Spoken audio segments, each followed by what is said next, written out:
Ruth അധ്യായം 4. റൂത്തിന്റെ വിവാഹം. ബോവാസ് നഗരവാതിൽക്കൽ ചെന്നു. അപ്പോൾ മുൻപ് പറഞ്ഞ ബന്ധു അവിടെ വന്നു. ബോവാസ് അവനോട് പറഞ്ഞു, സ്നേഹിത, ഇവിടെ വന്ന് അല്പനേരം ഇരിക്കൂ. അവൻ അങ്ങനെ ചെയ്തു. നഗരത്തിൽ നിന്ന് ശ്രേഷ്ഠന്മാരായ 10 പേരെ കൂടി ബോവാസ് വിളിച്ചുകൊണ്ടുവന്നു. ഇവിടെ ഇരിക്കുവനെന്ന് അവരോടും പറഞ്ഞു. അവരും ഇരുന്നു.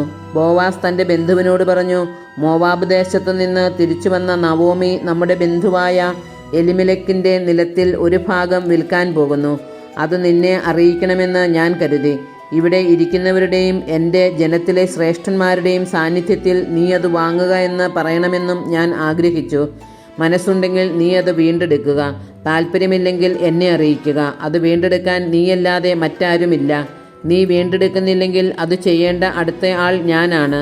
അവൻ പറഞ്ഞു, ഞാനത് വീണ്ടെടുക്കാം. അപ്പോൾ ബോവാസ് പറഞ്ഞു, നവോമിയിൽ നിന്ന് വയൽ വാങ്ങുന്ന ദിവസം തന്നെ മരിച്ചവൻ്റെ നാമം അവകാശികളിലൂടെ നിലനിർത്തുന്നതിന് വേണ്ടി അവൻ്റെ വിധവയും മോവാബിയുമായ റൂത്തിനെയും കൂടി നീ സ്വീകരിക്കണം. അപ്പോൾ ബന്ധു പറഞ്ഞു, അത് സാധ്യമല്ല. കാരണം അതുവഴി എൻ്റെ അവകാശം നഷ്ടപ്പെടാൻ ഇടയാകും. വീണ്ടെടുക്കാനുള്ള അവകാശം നീ തന്നെ ഉപയോഗിച്ചു കൊള്ളുക. എനിക്കത് സാധ്യമല്ല. വീണ്ടെടുപ്പും കൈമാറ്റവും സംബന്ധിച്ച് ഇസ്രായേലിൽ മുൻപ് നിലവിലിരുന്ന നിയമം ഇതാണ്. ഇടപാട് സ്വീകരിക്കുന്നതിനു വേണ്ടി ഒരാൾ തൻ്റെ ചെരിപ്പൂരി മറ്റേയാളെ ഏൽപ്പിക്കും. ഇതായിരുന്നു ഇസ്രായേലിലെ നടപ്പ്.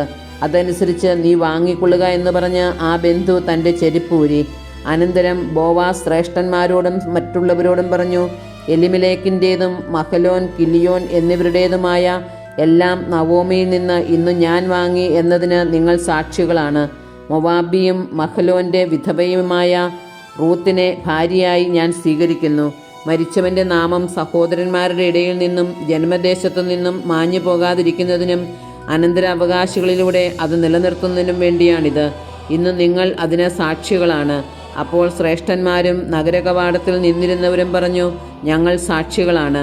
കർത്താവ് നിന്റെ ഭവനത്തിലേക്ക് വരുന്ന സ്ത്രീയെ ഇസ്രായേൽ ജനത്തിന് ജന്മം കൊടുത്ത റാഹേൽ, ലയ എന്നിവരെ പോലെ ആക്കട്ടെ. നീ എഫ്രാത്തയിൽ ഐശ്വര്യവാനും ബെത്ലഹേമിൽ പ്രസിദ്ധനുമാകട്ടെ. യൂദായ്ക്ക് താമാറിൽ ജനിച്ച പേരസിൻ്റെ ഭവനം പോലെ ഈ യുവതിയിൽ കർത്താവ് നിനക്ക് തരുന്ന സന്താനങ്ങളിലൂടെ നിന്റെ ഭവനവും ആകട്ടെ.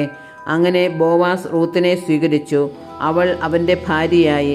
അവൻ അവളെ പ്രാപിച്ചു. കർത്താവിൻ്റെ അനുഗ്രഹത്താൽ അവൾ ഗർഭിണിയായി ഒരു പുത്രനെ പ്രസവിച്ചു. അപ്പോൾ സ്ത്രീകൾ നവോമിയോട് പറഞ്ഞു, നിനക്ക് ഒരു പിന്തുടർച്ചാ അവകാശിയെ നൽകിയ കർത്താവ് വാഴ്ത്തപ്പെട്ടവനാകട്ടെ. ആ അവകാശി ഇസ്രായേലിൽ പ്രസിദ്ധി ആർജിക്കട്ടെ. അവൻ നിനക്ക് നവജീവൻ പകരും. വാർദ്ധക്യത്തിൽ നിനക്ക് താങ്ങായിരിക്കും. നിന്നെ സ്നേഹിക്കുന്നവളും 7 പുത്രന്മാരെക്കാൾ വിലപ്പെട്ടവളുമായ നിന്റെ മരുമകളാണ് അവനെ പ്രസവിച്ചത്.